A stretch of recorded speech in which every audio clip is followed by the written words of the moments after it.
being one among the top league business individual, I'm sure you would have had a great experience on your journey. Could you share some of them with us? As you see this flag here, one of my passions is India. And I try and speak about India in as many international forums as I can. So I've been fortunate, I've been invited to the campus symposium in Germany, where I had President Bill Clinton as one of my co-speakers. I have met him twice, one-on-one, and it's been an exhilarating experience. I mean, he's a genius. What he's doing in terms of the Clinton Global Initiative is fantastic. What he's doing for education, what he's doing for healthcare is really exemplary, and what he has achieved outside his presidency is even more than what he has achieved in his presidency. And I hope that Hillary Clinton, who's standing for elections now, I hope we have another Clinton in the White House. I must tell you an anecdote. When I met him in 2008 or thereabouts, Hillary had not yet announced her candidature for the presidential election. And then me and my wife, when we met, I congratulated him on Hillary's expected decision to compete. And I said, I really hope to see another Clinton in the White House. And he smiled. He says, well, it's a long way off. It's going to be a tough campaign. I'm keeping my fingers crossed. Then I said, Mr. President, I'm curious. When Hillary becomes Mr. President, what will they call you? Will you be still called Mr. President, or will you be called the presidential consort or something like that? And he gave a nice laugh and he said, well, I really hope I continue to remain Mr. President. So that was very interesting. I've also had the occasion to meet the Prime Minister of New Zealand, the Prime Minister of Finland, Lord Chris Patten, the Chancellor of Oxford University and former Governor General of Hong Kong when UK handed over Hong Kong to the Chinese. I have spoken at the Asia Growth Summit, Asia Economic Summit in Hong Kong, Action Asia Business Summit in New Zealand. I have spoken at the European Growth Summit in Barcelona. I have spoken in the USA at the India Leadership Summit in Chicago, at Chicago booth. I also speak very often in international business schools. So I have spoken at the London Business School, Stanford, Kellogg, MIT Sloan, Chicago booth, Columbia, and also at Harvard University. And in all these places, I speak to the Indian student community and tell them about the opportunities in terms of India, and try and ensure that they come back and I try and do some reverse brain drain. So that's my contribution to India. And okay, how do you think having spoken at so many assemblies representing India has improved our image in the outside market? Well, I hope I haven't done a bad job. The good news is at least about 15 people have written to me after these talks saying that they've been inspired to come back to India. So I speak about sustainability, I speak about the bottom of the pyramid, I speak about how we need to do so much in terms of education, healthcare, creating jobs. So my advice to that student community there is go there, leverage the technology, leverage the capital available, come back to India, create a business model that is appropriate for consumers in India, Africa. So create a global business, maybe headquartered in the US, but with outsourcing and back-end activity in India, and rule the world. And I believe very strongly that what our Prime Minister, Mr. Modi, is doing, what he has done in Canada, what he has done in France, Germany, earlier what he has done in Japan, the USA, etc., augurs extremely well for India. I believe in Make in India. I believe in creating jobs. I believe in the fact that economic development is going to be the most important thing in alleviating poverty in the country. There is one more question I'd like to ask you. In the normal conditions, what our ministers and all the eminent personalities do is invite foreign investors to invest in India. But what are you doing? You go to foreign countries and ensure Indians come back to India. So does that have anything to do with the tagline? Well, I think in a way, I'm living up to the promise of Connection Zindagi Ka. I tell the Indian diaspora, your history is here, your family is here, your roots are here, your life, your Zindagi is here. So come back and establish that connection with your roots.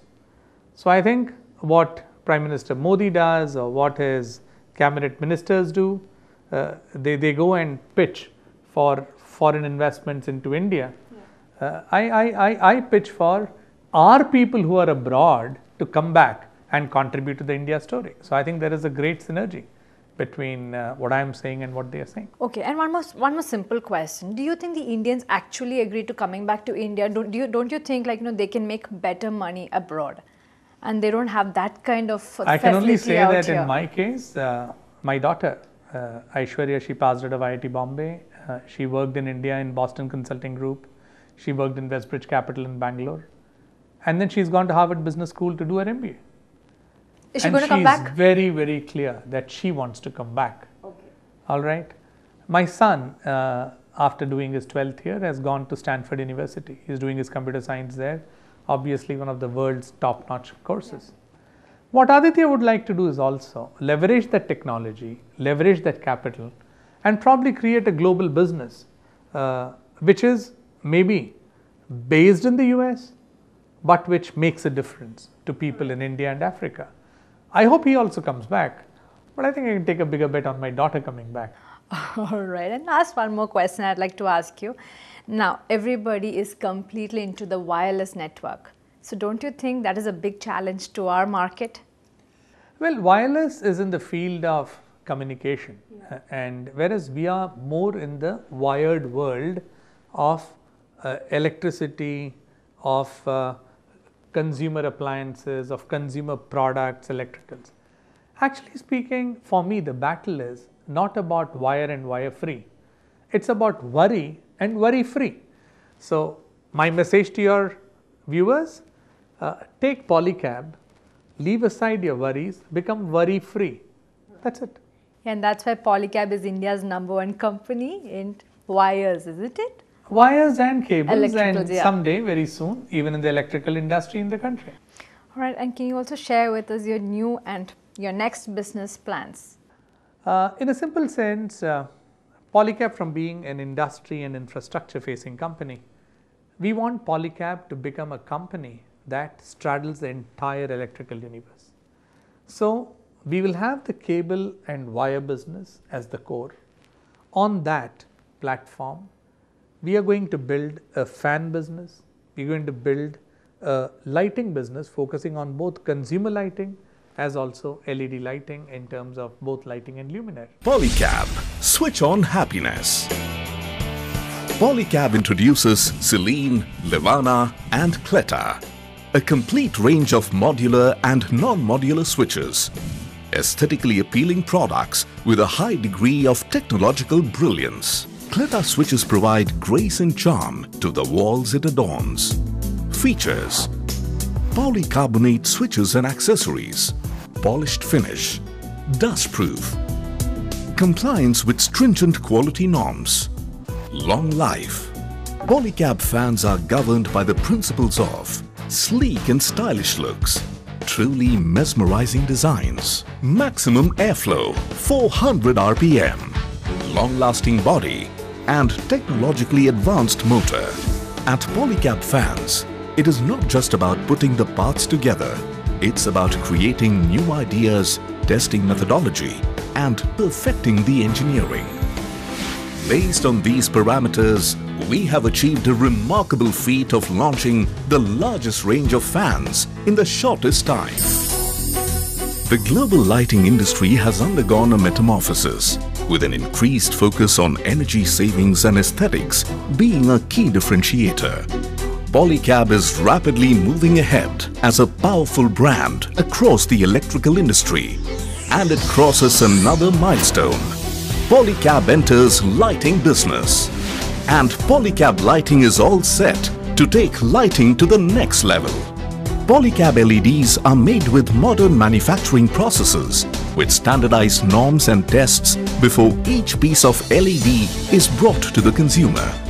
Tests are also conducted to check on the efficiency of light, such as thermal testing, integrator, goniophotometer test, dust tight, jet-proof testing, and lastly, LED soaking. We're going to create a big business on switches and MCBs, switch gears, and then there is a conduit pipes and accessories. So it's a whole bunch of consumer products. Not to mention products like doll starters, products for the agri segment like our submersible cables, and an international focus where the current turnover, which is in excess of 300 crore, we intend taking it to over 1,000 crore over the next 4 years. I must say, hearing you, I am completely inspired, and I'm sure everybody watching this show is also inspired. And before we wind up, could you speak something to our viewers? I can only say this. I love the people from Kerala. I love your culture. I love our culture. I love the food in Kerala. I've just come back from Shabarimala. I've been there about 14 times. So out of the 18 steps, ഞാൻ ഒരു 14 പടി കയറിയിട്ടുണ്ട്. And I think it's certainly God's own country and you're God's own people.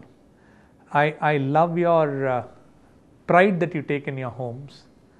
I love the way as a community, in every field we have Malayalis who are excelling. I only hope that industrial development in Kerala is a little better, for which we need to create the right industrial atmosphere, and the political parties need to play a very important role in that process. All that I can say, proud of Kerala and proud of your channel. Thank you so much, and yes, even we are so proud to have you here on our show, and we are hoping and we are praying that your association would be there with us throughout. Thank you so much. Wishing you all the very best for all your future endeavors, and good luck. Pleasure speaking with you. Thank you so much. Thank you so much.